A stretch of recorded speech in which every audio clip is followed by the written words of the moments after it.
Hello, and thank you for joining us for this webinar today. My name is Anastasia Andriyanova, and I'm a GCMS application scientist with Agilent. Pesticides analysis is one of the most commonly performed analyses in food safety industry. And with the recurring helium shortages, it's been a really important question whether pesticides analysis can be converted to hydrogen carrier gas while still meeting the MRLs. In today's presentation, we will discuss the recipe for success to perform pesticides analysis with hydrogen and still meet the MRLs. Thanks for tuning in. We know that helium is the preferred carrier gas for GCMS and GCMS-MS analysis. There are no doubts here. However, ongoing shortages and increased prices for helium cause unpredictability. As a result, we start looking for alternative carrier gases, and hydrogen often is being considered as the best alternative. So when we talk about helium versus hydrogen carrier gas for GCMS analysis, we know that helium is being used in over 90% of GCMS applications. As a result, all our methods are validated with it. We have retention times for helium carrier, and the libraries have been created with it. Sensitivity is typically sufficient and even more than sufficient to meet the regulations and the regulatory limits. However, the increased prices and difficulties with procuring helium these days cause unpredictability and suggest us to look for the alternatives. Hydrogen has been successfully used for GC analysis for decades. Nothing new here. And we know that on the bright side, it can provide better chromatographic resolution at higher linear velocity, meaning that we can achieve our chromatographic results with a faster analysis in shorter times. However, there are some GC configurations that have to be considered and methods have to be adapted. It's a little bit more complex than just flipping a switch. Also, we understand that those GC method adjustments are well studied. Those include the sufficient source of the carrier gas, the modifications or method adjustments for the GC injection on the GC inlet, and the columns considerations. Again, Agilent has over 10 or 20 presentations over the last decade that focused on the analysis with hydrogen carrier gas, and we know that most of the challenges have been successfully overcome. Yet the electron ionization source is what have slowed the adoption of hydrogen as a carrier gas for GCMS, because some undesirable chemical reactions may take place in the hot electron ionization source for reactive compounds with hydrogen. So the great news is that in today's presentation, we will talk about the EI source configurations that minimize the undesirable in-source reactions. And there's actually 2 of them. And additionally, we will discuss the recommended GC column configurations, method parameters, and the optimized injection conditions. In other words, we're excited to hand to you the recipe for success for GCMS analysis with hydrogen. And as a result, the developed method has been tested for sensitivity, calibration performance, spectral fidelity, ruggedness, and it checked all of these boxes. We will also provide the comparison to helium, so we understand where the newly developed method stands in regards to the established helium carrier methodology. Now, this is the most important document that we strongly encourage you to consider if you are looking into transitioning from helium to hydrogen carrier gas. If this is the last of the slide of the presentation you're attending today, please take a note of this document and look at the Agilent website. It's also linked below this presentation. This is the conversion guide, the user guide to convert from helium to hydrogen carrier gas. It contains detailed instructions for method conversion, and it provides the essential details to enable your success when undergoing this transition. Some of the principles discussed in today's presentation are also outlined in the user guide. However, we would like to show those most important key practices for your success. So first of all, let's look at the heart of the GCMS analysis, or the GC part is the column.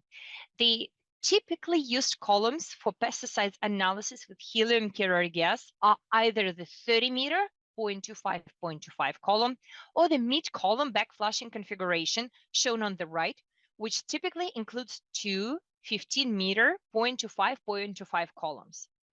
And so the most important takeaway here is that these configurations cannot be used with hydrogen carrier gas. And the reason for that is that the inlet pressure would be insufficient. So instead of using these configurations, we have a different set, which includes either the 40-meter 0.18, 0.18 column or the mid-column backflashing configuration that includes two 20-meter 0.18, 0.18 columns. So this configuration shown in the middle is kind of the gold standard for the analysis of pesticides with hydrogen. It provides the advantages of the mid-column backflashing configuration, and it also allows to maintain the same retention times and the elution order as the conventional original method with a 30-meter column or two 15-meter columns if you're already a backflasher. And another configuration that we have evaluated for the study was the combination of two 10-meter columns, or alternatively one 20-meter column. And with this configuration, you can achieve faster analysis with the analysis time of just 10 minutes, which is twice faster than the conventional method, without sacrificing the chromatographic resolution when compared to the helium method. So I'm talking a lot about configurations. Let's look at some chromatograms. Here, we're looking at the chromatogram for a mix of 203 pesticides that were acquired with helium on the top and hydrogen carrier gas on the bottom. In both cases, we use GC-MS/MS instrument in full scan data acquisition mode using MS1 scan. The helium chromatogram was acquired with the conventional mid-column backflash in 15 by 15 configuration, meaning two 15-meter columns. The chromatogram acquired with hydrogen carrier gas used the 20 by 20 configuration. So two 20-meter columns, the mini bore 0.18, 0.18. What we see here is that the two chromatograms seem very much alike. And as a matter of fact, the retention times and elution orders between the two chromatograms matched perfectly. So the take-home message here is that by using the appropriate GC column hardware, we can achieve the same retention times between the helium and the hydrogen acquisition methods. Also, let's have a look at chromatographic resolution. Any chromatographer really wants to get the best resolution out of their GC configuration. So here we are looking at the part of chromatogram between 16 and 17 minutes, just the zoomed in part of it. We have two groups of pesticides, pyrethroids eluting here. There are cyfluthrins 1 through 4 and cypermethrins 1 through 4. And on the top, we see the chromatographic resolution that can be achieved with the conventional helium setup. So we have the first two isomers completely resolved in this case, and 3 and 4 not really resolved. When we're using hydrogen carrier gas with the corresponding column configuration, we get better chromatographic resolution, and we maintain the same retention times and elution order for these isomers. The same is true for all 203 compounds which were analyzed here. And furthermore, the same holds true for all 1,100 compounds which are part of the MRM database, which we have available for GC-MS/MS analysis of pesticides and environmental pollutants.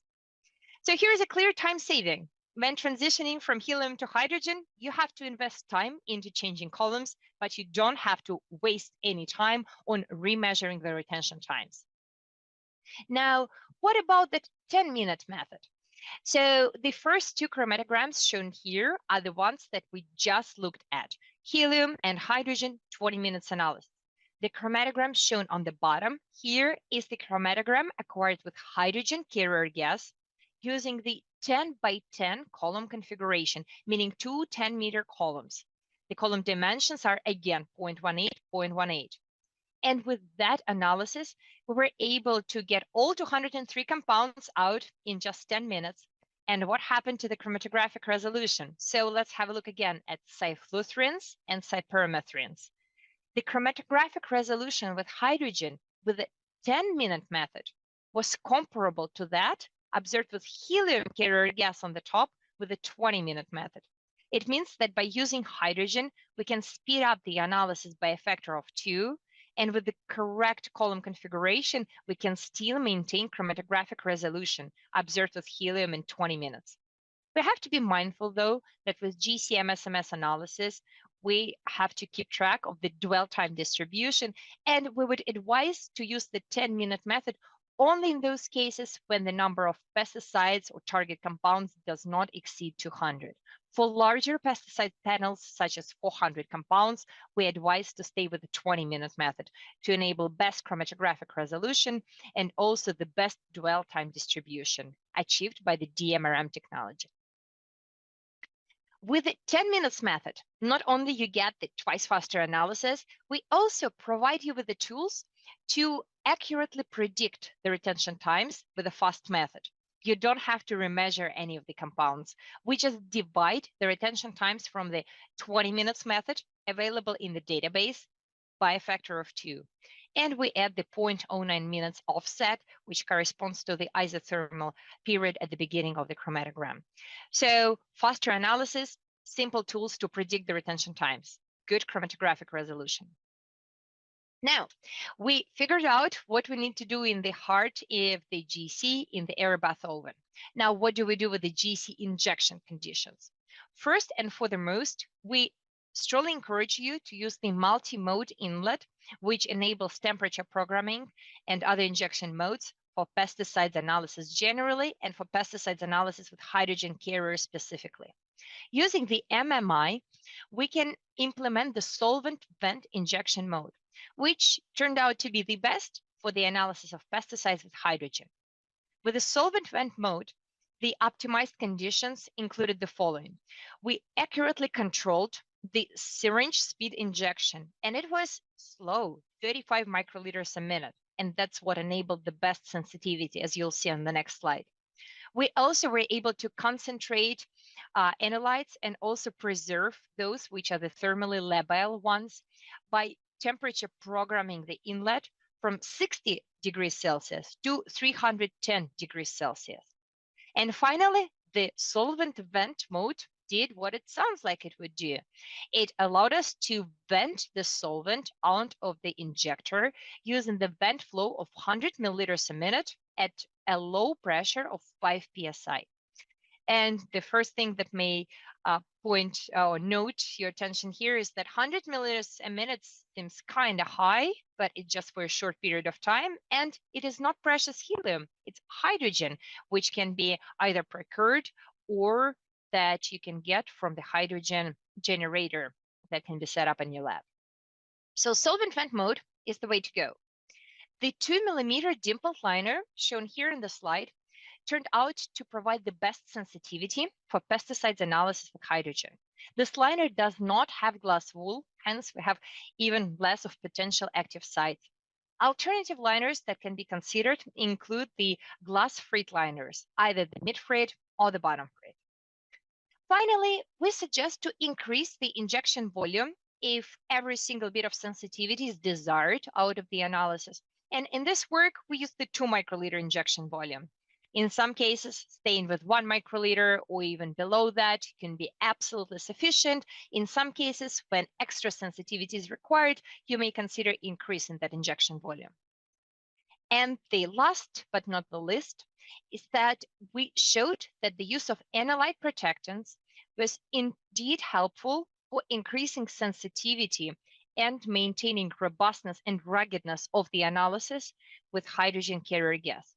We used the following recipe for analyte protectants, which includes 3 components diluted in the mixture of acetonitrile, water, and acetic acid.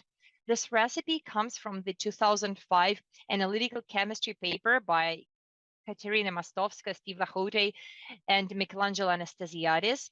They evaluated several analyte protectant recipes and found out that this one was truly the best, and it provided multiple advantages to the GCM-SMS analysis. Their work was done with helium. Same holds true with hydrogen carrier gas. Moreover, the effect of analyte protectants becomes even more prominent with hydrogen carrier gas. Now, let me show you some data to sound even more convincing. Chromatogram here on the left shows the quantifier and two qualifiers, the MRM transitions, for tolclofos methyl at 5 ppb with hydrogen carrier gas using the 7010 CGC triple quad equipped with the high efficiency source. And this is definitely below the limit of detection of the instrument. We see that the signal to noise ratio is truly high and there is no quantifiable peak here. The peak area is about 1,000 counts. That was our starting point. We used 1 microliter in solvent, no matrix, no analyte protectants, and the cold splitless injection. Cold splitless means that we temperature ramp the MMI inlet, but we do not perform the solvent vent injection approach. During the study, we implemented the use of analyte protectants, and that already helped us to increase the area for this particular pesticide by a factor of 3.7. Now we have improved signal to noise and higher response. Then we increased the injection volume from 1 to 2 microliters, and as expected, the signal absolute area increased and the signal to noise also increased. And now finally, the winner of the optimization. We used analyte protectants, the 2 microliter injection volume with the solvent vent mode. And that was probably the biggest contributing factor to optimizing the injection parameters. For tolclofos methyl, we were able to achieve the improvement of almost 23-fold. And you can see that now under these conditions, we're able to get really nice peak for quantifier and the qualifiers, and the area counts were high. This was the improvement for one compound. How about the rest, the other 202 compounds? So as we looked at the average response increase over 203 compounds, we found out that the average increase was almost 11-fold. So using all of these parameters, solvent vent mode, analyte protectants, increased injection volume, we were able to improve sensitivity of the analysis by almost 11 times. Hence, the recipe for success on the GC side of the method includes hydrogen carrier gas, the appropriate column configuration. For the rest of the talk, we'll be talking about the 20 minutes analysis, so the 20 by 20 column configuration. Then the starting column flows are suggested to be 0.9 and 1.1 milliliters a minute. 0.9 milliliters a minute on the first column and 1.1 on the second column. With retention time lock to enable the accurate matching of the retention times and their precise repeatability. So with retention time lock to chlorpyrifos methyl. We are able to achieve the same retention times between hydrogen and helium and the database that includes the retention times for 1100 compounds, hence enabling huge time saving. And we also showed the ability to perform the 10 minutes analysis if that's something that may be beneficial for your workflows for pesticide panels under 200 compounds. Now, the biggest question, what about the mass spec source? Early in the presentation, we discussed that the potential challenges in the EI source is exactly what has prevented a faster adoption of hydrogen carrier gas in GCMS, especially in GCMS of pesticides. So to understand what options are available, let's start with the reviewing the current portfolio. Agilent provides 3 EI source options for our GC triple quad systems. The first one is the conventional or the standard EI extractor source. It is also known as the inert plus source, and it is a robust and reliable source frequently used for pesticides analysis with helium. We also have the high efficiency EI source. These two sources are not interchangeable. A different GC triple quad model, the 7010C, is equipped with the HES source and the entire 7010 series. Now, in 2022, exactly a year ago, we introduced the third source, the hydro-inert EI source, to the portfolio of the sources available for the 7000 series GC triple quads. And you can see that the hydro-inert largely is similar to the conventional EI extractor source. As a matter of fact, it has exactly the same geometry. What's different is the level of its inertness. Hydroinert source provides the highest inertness, and as a result, it almost completely prevents the undesirable reactions that may occur in the source. This is due to the inert material from which the source is being manufactured. So this brings us to the total of 3 sources in our portfolio: the conventional source, the source of the same geometry but higher inertness, the high inert source, and the high efficiency source. Please note, the hydroinert source is specifically designed for hydrogen carrier gas and should be used exclusively with hydrogen carrier gas. The hydroinert and the conventional extractor sources are available in the 7000 series GC triple quads. The high efficiency source is exclusively available in the 7010 series. Now, we have the defined layout for the source configurations available in our portfolio. Now let's have a look at how they perform with hydrogen carrier gas and which one is the best. After extensive comprehensive study, we found out that for the majority of compounds that do not interact with hydrogen, and there's quite a few of those, the sensitivity in terms of signal to noise and minimum detection limits decreases 2 to 5 times when we undergo the conversion from helium to hydrogen. And this is natural and expected because hydrogen carrier gas generally leads to increased signal to noise or sometimes decreased absolute signal of the compounds. And to understand which compounds undergo and which compounds do not undergo the reactions with hydrogen, the simplest way is to look at their mass spectra. So let's do that. Here on the left, we are looking at the mass spectrum of chlorpyrifos-methyl. This is our retention time locking compound. This is also a frequently used recovery standard in the production pesticide laboratories. So it is a pretty good benchmarking compound. This type is the mirror plot representation, where on the top we show the acquired spectrum, in this case with helium carrier gas, and this is the deconvoluted spectrum. And on the bottom, as the mirror plot, we are looking at the library spectrum. And these two spectra in this case are perfectly matching, as evidenced by the high library match score of 97. This is with helium, and this is expected because the library spectra were acquired with helium carrier gas as well.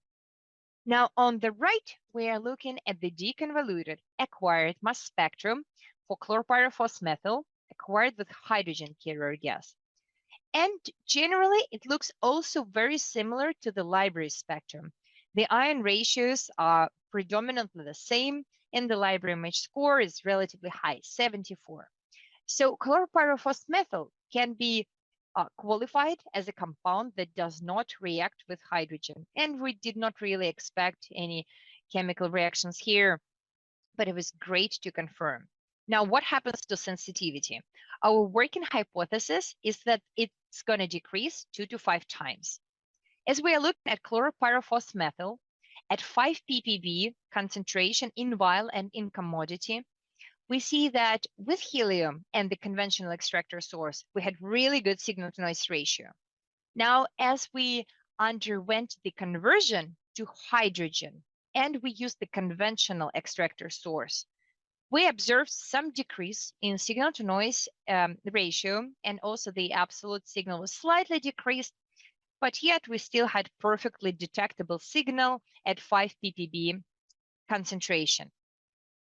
It is a matter of fact that the typical working actin level for the maximum residue limits is established at 10 ppb, so sensitivity at 5 ppb is fully sufficient. With the high efficiency source, we saw a very similar pattern. We were able to perfectly detect chlorpyrifos-methyl with both helium and hydrogen. The concentration was lower with the HES because it is the more sensitive source that enables ultimate sensitivity of the analysis. So at the concentration 10 times lower, we got about the same signal to noise ratio. And there was slight decrease in sensitivity as we transition from helium to hydrogen. However, chlorpyrifos-methyl does not present a challenge for the analysis with hydrogen carrier gas, and the conventional configuration can be used. Yet it's mentioned here that it's not recommended. Why? Because besides chlorpyrifos-methyl, in your pesticides panel, you may have some compounds that will undergo the conversion. And so while the compounds that do not react with hydrogen suffer sensitivity decrease only 2 to 5 times, it's a different story for the compounds that do react. Those compounds can be strongly affected, and the sensitivity for them can be drastically reduced with hydrogen carrier gas. Technazine, or tetrachloronitrobenzene, is one of these examples. When we are looking at the spectra acquired with helium carrier gas on the left and the spectrum acquired with hydrogen carrier gas on the right, we see that they are drastically different. The 261 molecular ion gets almost completely eliminated when we use hydrogen carrier gas. Instead, 231 becomes the base peak ion in the mass spectrum. Why does this happen? Because there is a chemical reaction of tetrachloronitrobenzene with hydrogen carrier gas, resulting in the formation of tetrachloroaniline with a molecular weight of 231, which explains the base peak in the spectrum. As a result, not only we have a different mass spectrum now and a poor library image score and inability to confirm the identity of the compound based on the spectrum, we also sacrifice in the sensitivity of the analysis. As shown here, on the left, we were able to detect technazine at 0.5 ppb with helium carrier gas using the standard extractor source. On the right, the same standard extractor source was used with hydrogen carrier gas, and technazine was not detected at the same level. Not only it was not detected at 0.5 ppb, we could not detect technazine at all the levels up to 50 ppb in the commodity. The reason for that is that the precursor ions 215, 261, and 260 or 259 were almost completely destroyed as a result of the reactions in the source. Hence, sensitivity suffered. It suffered to the point that we could not measure technazine at the MRL level of 10 ppb. And this becomes a problem because we definitely need the sensitivity to meet the established MRLs. So what's the solution? The solution here is to use the hydroinert source that was specifically designed for the use with hydrogen carrier gas. While keeping the same configuration as the extractor source, its added inertness enables preventing the undesirable chemical reactions in the source and observing the same mass spectrum with hydrogen as we did with helium. You can see that now with the hydroinert, the spectrum is exactly the same as in the library. The library image score is 94, unlike it was with hydrogen, 59, and sensitivity is sufficient to measure technazine at 0.5 ppb. So problem solved. If you're using hydrogen carrier gas, switch to the hydroinert source and recover the sensitivity that was lost as a result of the undesirable in-source reactions. Now, how about the HES source? This is a natural question because many of you might be users of the 7010 series GC triple quads or might be interested in it because this is the source of the ultimate sensitivity. So we went back to the lab and did some experiments. We found out that with the high efficiency source, it also prevents the undesirable chemical reactions in the source between hydrogen and the active compounds. And it is evidenced by maintaining the same spectrum with hydrogen as was observed with helium, high library image score of 93, and sensitivity is truly superior to any other source configuration that we tried with hydrogen. Only with the HES source, we were able to detect technazine down to 0.1 ppb in the vial and in the spinach commodity. So the HES source provides the ultimate sensitivity. The hydroinert source provides sensitivity sufficient to meeting MRLs. The difference between the two is the loading limit. With the hydroinert source, the highest calibration point or the loading capacity is higher. So we can calibrate up to 10 ppm for compounds. With the high efficiency source, we enable higher sensitivity, but the loading limit is a little lower, so typical calibration range is up to 500 ppb or 1 ppm. Technazine is not the only pesticide that undergoes the undesirable chemical reactions. These are just a few of those that we observed to undergo chemistry and as a result suffer sensitivity losses in source. Such reactions as dehalogenation, dehalogenation, the reduction of the double bonds, carbonylic and carboxylic bonds groups reduction, all of that may take place in the source.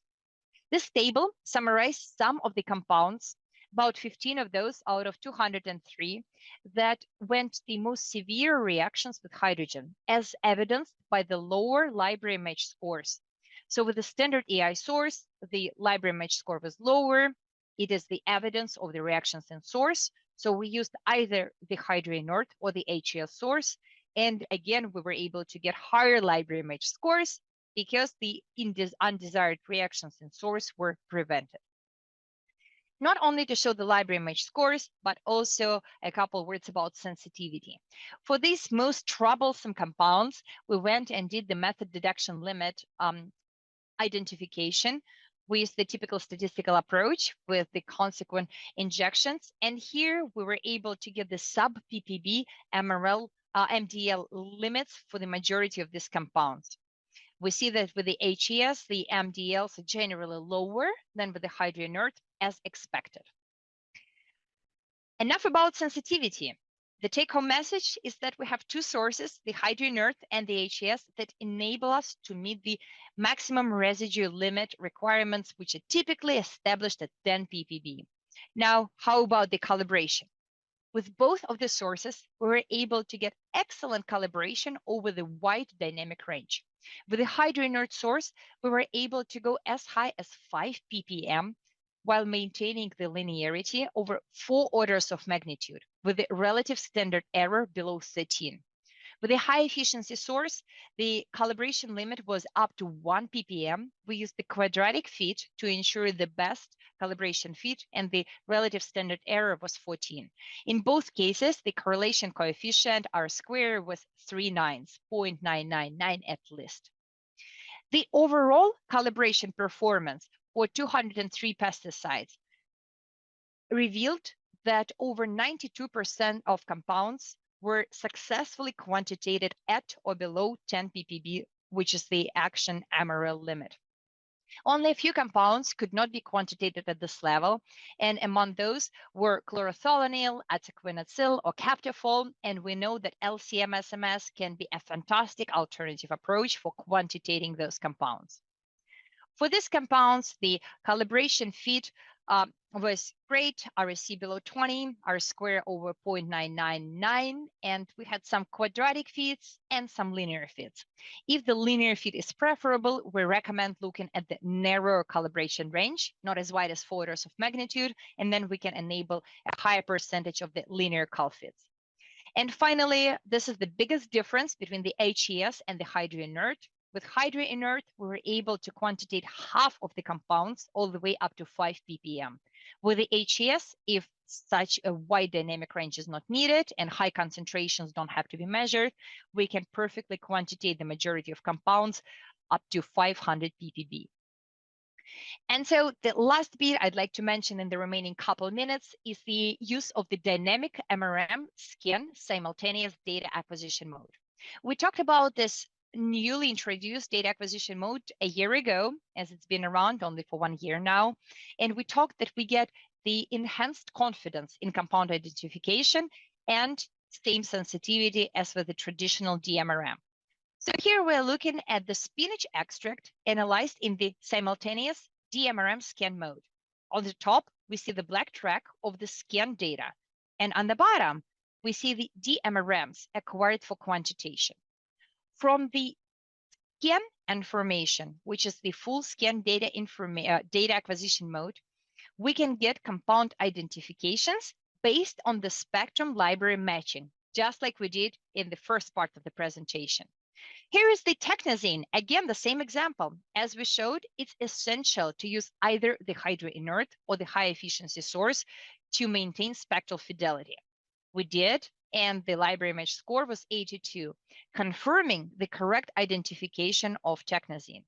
Here is the spectrum, perfectly matching the library, no undesirable reactions or losses of molecular ions. Similar picture with the HES. Again, perfect library matching, high library match score, and we are able to reliably confirm technozine to be present in the sample. Now, on the quantitation side of things, within the same analytical run, because we have the simultaneous DMRM scan, we are also able to do quantitation based on the DMRM part of the data. And with both of the sources, the hydroinert shown on the top and the HES shown on the bottom, we were able to accurately quantitate technozine, and the returned accuracy results were 92% and 100% with the hydroinert and HES respectively. And again, 10 ppb is the action limit for technozine. And at this concentration, it would not be possible to even quantitate technozine if we did not use the source that is proof to prevent the interactions with hydrogen. This brings us to the conclusion. We discussed that if using the correct column configuration, GC parameters, and the mass spec source, over 90% of the compounds could be detected at 10 ppb concentration in vial. The optimized GC conditions are crucial, and the chromatographic resolution is pleasing as it was better or comparable to the one with helium, and the retention times perfectly matched those with helium. We used the same MRM transitions with the same collision energies, so the transition was truly smooth. The source considerations, either the hydroinert source or the HES source, are the sources of choice for hydrogen. We get the improved sensitivity compared to the standard EI source and the ultimately best sensitivity when using the HES. The sensitivity is still lower than that observed with helium carrier gas, but sufficient to meeting the MRLs. And with both sources, we get good spectral fidelity. And with this, I'd like to conclude today's presentation with a few application notes available on the use of hydrogen as a carrier gas for GCMS analysis. Here on the bottom right, you can see the application note that summarizes the work that we discussed today on the use of hydrogen as a carrier gas for pesticides analysis. There are also a number of application notes for environmental analysis, cannabis analysis, flavor and fragrance analysis, all using hydrogen carrier gas. This can be a great start for converting your methods and testing whether hydrogen could be the carrier gas of choice in your application needs. And the last but not the least is the conversion guide to convert your methods from helium to hydrogen. All of these documents are available on agilent.com, and I'd like you to invite you to come and check these resources available to meet your analytical needs. With this, thank you so much for your attention, and we're looking forward to taking any questions regarding hydrogen analysis or pesticides or any other applications. Thank you.